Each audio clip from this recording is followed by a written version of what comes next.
wabarakatuh. Kembali lagi di kuliah statistik asik bersama dengan Ibu Mimin. Oke, kita ke video kali ini. Kita akan bahas tentang ukuran dispersi pada sampel. Kalau di video-video sebelumnya kita bahas ukuran dispersi pada populasi, sekarang kita pada sampel. Sama ya, ada jangkauan, kemudian ada standar deviasi, kemudian ada variansi, begitu. Kita bahas dulu kali ini tentang jangkauan dan rata deviasi. Nah, jangkauan sama dan rata deviasi itu untuk populasi dan sampel rumusnya sama persis, gitu ya. Sedangkan kemudian untuk yang variansi, perhatikan di sini bedanya hanya pada simbolnya. Jangkauan tadi rumusnya sama, yaitu data maksimum dikurangi data minimum, gitu ya. Nilai data maksimum dikurangi data minimum.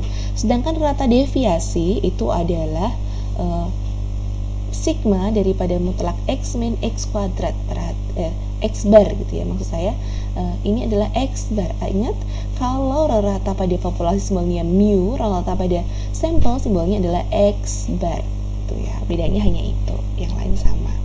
Perhatikan kemudian yang ketiga, yaitu kita bicara variansi. Nah, ini berbeda variansinya, simbolnya. Kalau variansi pada data populasi itu simbolnya adalah tau kuadrat, sedangkan variansi pada data tunggal pada data pada populasi itu simbolnya adalah S, gitu.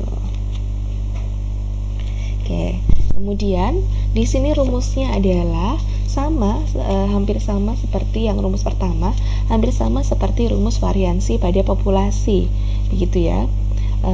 Yaitu sigma x dikurangi x bar dikuadratkan dibagi n-1. Perhatikan mengapa di sini ada sedikit perbedaan ya. Kalau di dalam populasi hanya dibagi n, kalau di sini dibaginya adalah n-1. Nah, pada pembicaraan mengenai penduga bias dan penduga tak bias di statistik matematika, dapat dibuktikan bahwa variansi pada populasi merupakan penduga tak bias dari variansi populasi, begitu.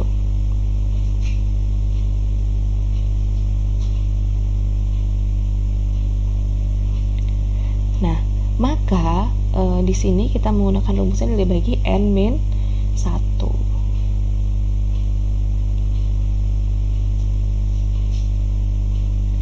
Kemudian selanjutnya untuk rumus yang kedua adalah ini variansi atau S kuadrat sama dengan N dikalikan dengan jumlah daripada kuadrat X kemudian dikurangi X jumlah X dikuadrat kan dibagi dengan N dikali N-1. Kita akan bahas satu-satu rumusnya. Perhatikan, saya punya data sebagai berikut. Data di sampel, perhatikan ya, data sampel. Jadi kita menggunakan rumus S kuadrat variansinya. Di sini sama seperti tadi ya, kita boleh pakai rumus yang pertama, boleh pakai rumus yang kedua.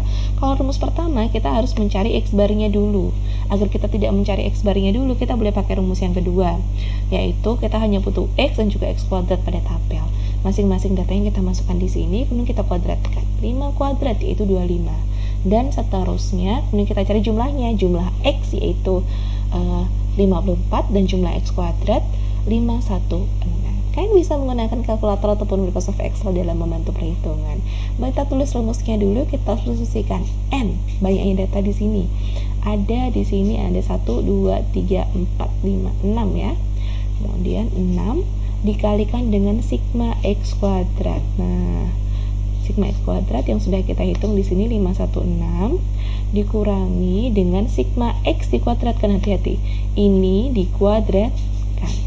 Dikali dengan N ya 6 ke N6 min 1. Nah, kita kalikan dulu ini ya.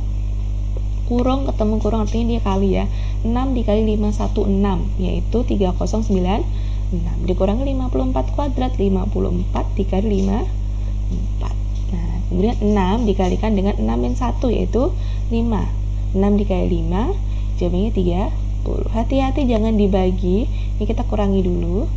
Nah, 3096 dikurangi 2916 yaitu 180 dibagi 30. sama dengan 6. Mudah kan? Yang satu variansi sampel data tunggal. Kemudian untuk data berdistribusi frekuensi, rumusnya hampir sama dengan data tunggal ya, bedanya ini tambah F sama seperti di populasi, tambah F depannya ya. Nah, kita langsung saja ke ini yang bergolong juga sama. Perhatikan frekuensi data tunggal dan bergolong ini sama, bedanya apa? Lihat yang berubah ya. Kalau di sini kita punya data tunggal itu X-nya adalah nilai data masing-masing data, sedangkan pada bergolong itu adalah X-nya merupakan nilai tengah data. Nah, oke, saya langsung ke satu contoh saja gitu ya, karena data ke data yang bergolong nantinya. Oke, sebelum ke sana ke contohnya, kita lanjut ke deviasi baku. Sama seperti deviasi baku pada populasi ya rumusnya. Kalau deviasi baku pada populasi itu simbolnya to, kalau pada sampel simbolnya S karena dia merupakan akar daripada variansi. Nah, kita satu contoh yaitu data bergolong. Perhatikan di sini untuk kita memakai rumus apa, sampel atau populasi, di sini ada tulisannya data sampel. Mari kita pakai sampel. Kalau tidak ada tulisannya data sampel, kita pakai rumus yang populasi, berarti itu data di populasi. Nah, perhatikan saya pakai cara yang kedua untuk mencari standar deviasi atau deviasi baku. Kita butuh untuk mencari variansi. Tabel perhitungan untuk variansi kita butuh fx, x kuadrat dan juga fx kuadrat. Ya, sama seperti di populasi tadi. Fx artinya f kali x, 62 dikali 5 yaitu 310 dan seterusnya ke bawah. Kemudian x kuadrat yaitu masing-masing x dikuadratkan. 62 kuadrat yaitu 3844, 67 kuadrat 4489 dan seterusnya. Kemudian yang kolom terakhir adalah f dikalikan x kuadrat 19220 dan seterusnya sampai ke bawah. Perhatikan kita hanya butuh f-nya saja yang dijumlahkan ya, yang ada f-nya. Ini kita cari jumlahnya masing-masing yaitu sigma f20, sigma fx 1370 dan sigma fx kuadrat 94450. Nah, perhatikan sebelum kita cari standar baku, kita cari variansinya dulu. Kita cari variansi atau S kuadrat. Nah, kita substitusikan ke rumus. N-nya adalah 20, kemudian ini sigma fx kuadratnya 94450 dikurangi sigma f dikuadratkan. Ini 1370 dikuadratkan. N-nya 20 dikalikan 20 kurangi 1. Perhatikan pelan-pelan saja kita menghitungnya. Kita hitung dulu yang dikurung 20 dikali 94450 yaitu 1889000. Kemudian 1370 dikuadratkan yaitu 1876900. Kemudian 20 dikalikan dengan 20 dikurangi 1, 19. Perhatikan kita hitung yang atas dan bawah-bawah masing-masing dulu.